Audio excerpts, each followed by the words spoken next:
जहे तहे बेआस गिनती न होखे।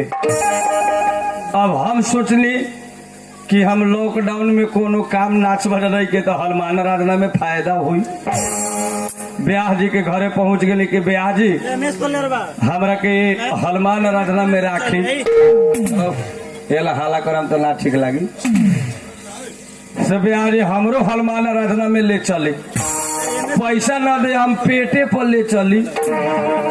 गरीब आदमी बाड़ी वही में खाए बजाए ओमे के लखा करे के हो जाए कर।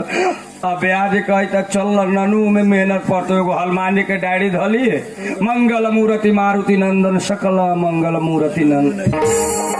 चाय बिस्कुट चलतो दन दन पेट के चलते हम हनुमान आराधना में चल दे।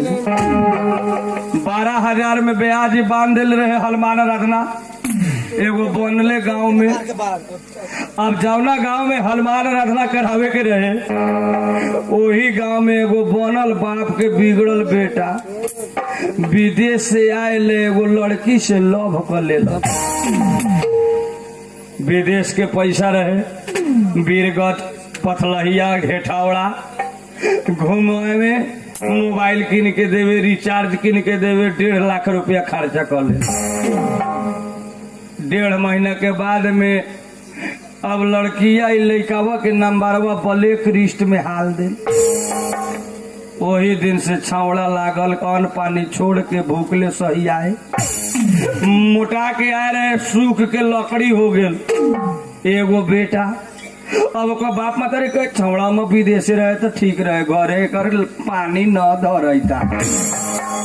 आ छौड़ा रहे लड़को रहे प्यार कर ले आ प्यार करके अगर बीच में छोड़ल है ओकर देह पर हेरा चढ़ल है न।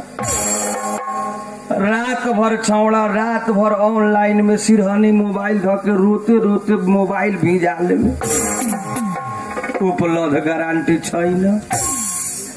एक दिन कैसे न कैसे बड़ा नसीब से 4 बजे भोर में फोन लागे।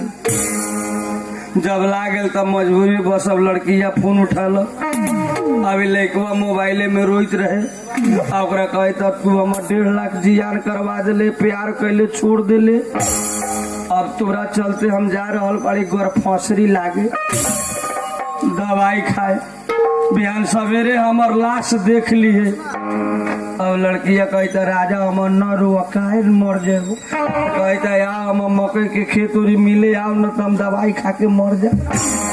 अब छौड़ी कह दिल कि बिहान हनुमान आराधना है परसों भेंट करम।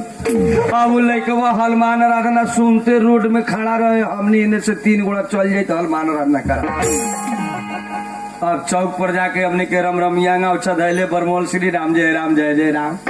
सब लोग ब्यास निमन बा कहा के हो रे।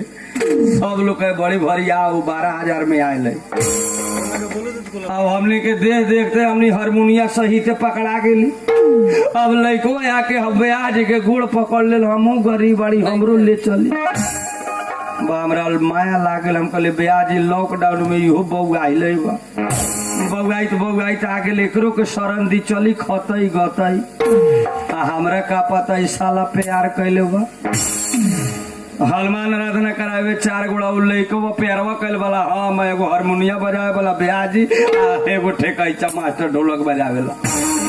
जब पहुंचली तो बड़ा बढ़िया स्टेज बनावल सब लोग शांति से बैठ के देखे। केरा के थम हनुमान जी के मूर्ति जाते मात्र चाय बिस्कुट पतंजलि टेस्टिक बड़का सिगरेट धुआं बिगी ऊपर भरे। हम कहे ब्याजी सब दिन हमरा हनुमान आराधना में ले चलो सापा छेका से निमन खियबा।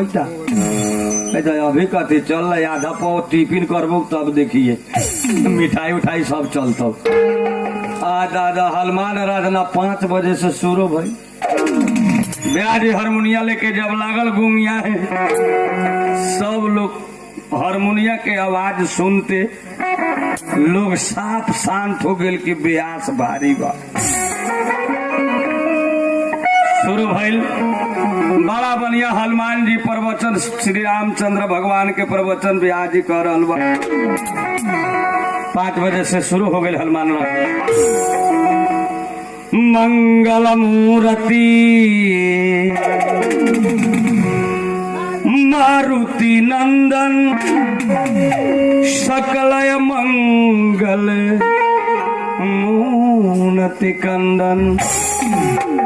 प्रेम से बोलिए हनुमान जी महाराज की, आज की समैया की, यही जगहिया की। मंगल मूर्ति मारुति नंदन सकलय मंगल मूनति कंदन। लोग कहे जिया ऐसा ब्याह साल ही न रहे। ब्याह जी प्रवचन कहतलन सीता माता अशोक वाटिका में बैठल बानी आ हनुमान जी जब निशानी औठी गिरलक तो अब सीता माता के पूरा पता चल गया कि हमर दूत आ गइल बा। आ सीता माता जब देखत दिया ऊपर तो देखते हनुमान जी के नजर पड़ल। वही टाइम में सीता माता हनुमान जी से कह रहल बाटे, सीता माता के आंख से लोर नहीं खे सुखत। वही टाइम में हनुमान जी से सीता माता कह रहल बा, मंगल मूर्ति मारुति नंदन सकलय मंगल मूर्ति कंदन।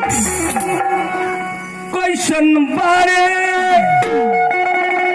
लक्ष्मण देवारवा,